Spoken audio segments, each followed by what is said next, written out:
नमस्कार दोस्तों, हम स्वागत करते हैं हमारे चैनल एसएस सिस्टर्स में। गीत संगीत कथा सुनने से पहले हमारे चैनल को लाइक और सब्सक्राइब जरूर करें, वीडियो को शेयर करें।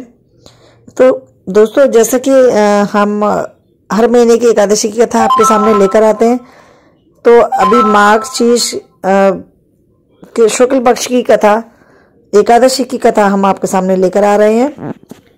मार्ग शीर्ष के महीने को अगहन मास का महीना भी बोलते हैं और इसकी जो शुक्ल पक्ष की जो एकादशी आती है उसको मोक्षदा एकादशी बोलते हैं। तो इसकी कथा और इसका जो कथा का महत्तम है, इस एकादशी की जो महत्तम है वह भी हम आपके साथ शेयर कर रहे हैं। तो चलिए इसके महत्तम सुनते हैं और फिर उसके बाद सुनते हैं इसकी कथा। मोक्षदा एकादशी के दिन अन्य एकादशियों की तरह ही व्रत करने का विधान है। मोक्षदा एकादशी के दिन पहले दिन यानी दशमी के दिन सात्विक भोजन करना चाहिए तथा सोने से पहले भगवान विष्णु का स्मरण करना चाहिए। मोक्षदा एकादशी के दिन सुबह स्नान आदि से निवृत्त होकर पूरे घर में गंगा जल छिड़कर घर को पवित्र करना चाहिए। इसके बाद भगवान विष्णु की पूजा करनी चाहिए। पूजा में तुलसी के पत्तों को अवश्य शामिल करना चाहिए। भजन कीर्तन पूजा आदि करने के बाद विष्णु के अवतारों की कथा का पाठ करना चाहिए। मोक्षदा एकादशी की रात्रि को भगवान श्री हरि का कीर्तन करना चाहिए। द्वादशी के दिन पुनः विष्णु की पूजा कर ब्राह्मणों को भोजन कराकर उन्हें दक्षिणा देकर विदा करना चाहिए। अंत में परिवार के साथ बैठकर उपवास खोलना चाहिए। मोक्ष की प्राप्ति के इच्छुक जातकों के लिए हिंदू धर्म में इस व्रत को सबसे अहम और पुण्यकारी माना जाता है। मान्यता है कि इस व्रत के पुण्य से मनुष्य के समस्त पाप धुल जाते हैं और उसे जीवन मरण के चक्र से मुक्ति मिलती है। एकादशी पारायण, जो कोई भी इस दिन किसी योग्य व्यक्ति को भगवत गीता उपहार के रूप में देता है, वह श्री कृष्ण द्वारा आशीर्वाद प्राप्त करता है। पारायण का मतलब व्रत खोलना होता है। एकादशी पारायण एकादशी व्रत के अगले दिन सूर्योदय के बाद किया जाता है। द्वादशी तिथि के भीतर ही पारायण करना आवश्यक होता है। द्वादशी के भीतर पारायण नहीं करना अपराध के समान माना जाता है। मोक्षदा एकादशी की कथा इस प्रकार है। महाराज युधिष्ठिर ने कहा, हे भगवान, आप तीनों लोकों के स्वामी हैं, सबको सुख देने वाले और जगत के पति जगदीश हैं। मैं आपको अनंत कोटि नमस्कार करता हूँ। हे देवादिदेव, आप सबके हितैषी हैं, अतः मेरे संशय को दूर कर मुझे यह बताइए कि मार्गशीर्ष एकादशी क्या है और उसका क्या नाम है। उस दिन किस देवी देवता का पूजन किया जाता है और उसकी क्या विधि है, कृपया मुझे बताएं। भक्तवत्सल भगवान श्री कृष्ण कहने लगे, हे धर्मराज युधिष्ठिर, तुमने बहुत ही बड़ा अत्यंत उत्तम प्रश्न किया है। इस कथा को सुनने से तुम्हारा यश संसार में फैलेगा। मार्ग शीर्ष अगहन मास की शुक्ल पक्ष एकादशी अनेक पापों को नष्ट करने वाली है।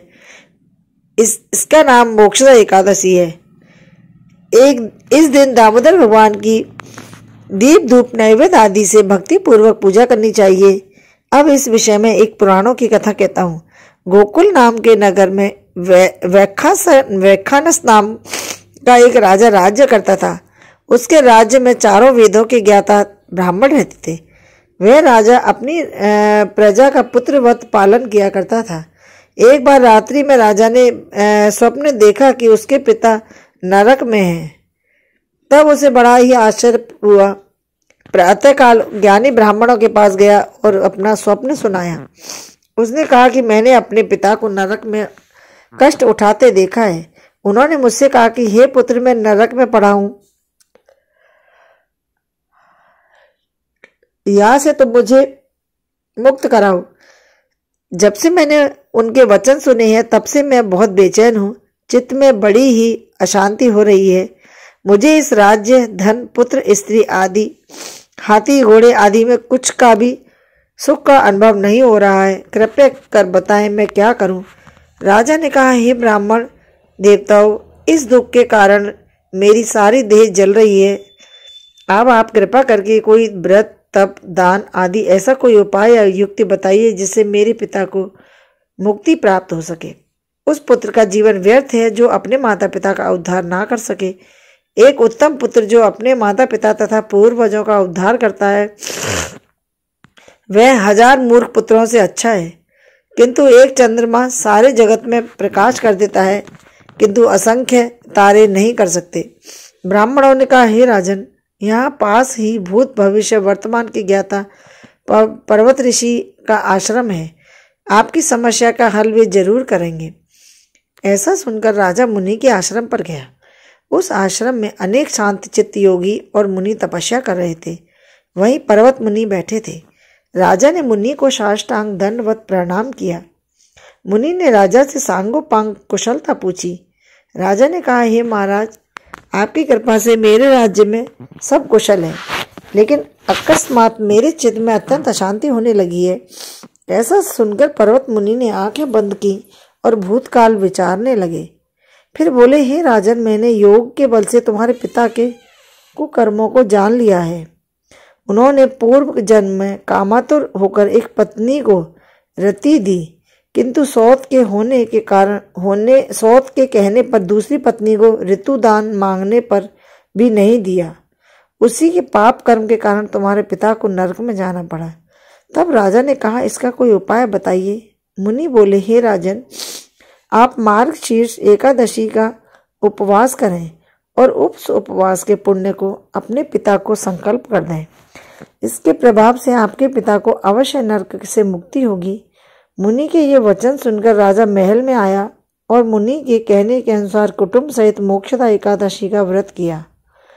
उसके उपवास का पुण्य उसके पिता को अर्पण कर दिया।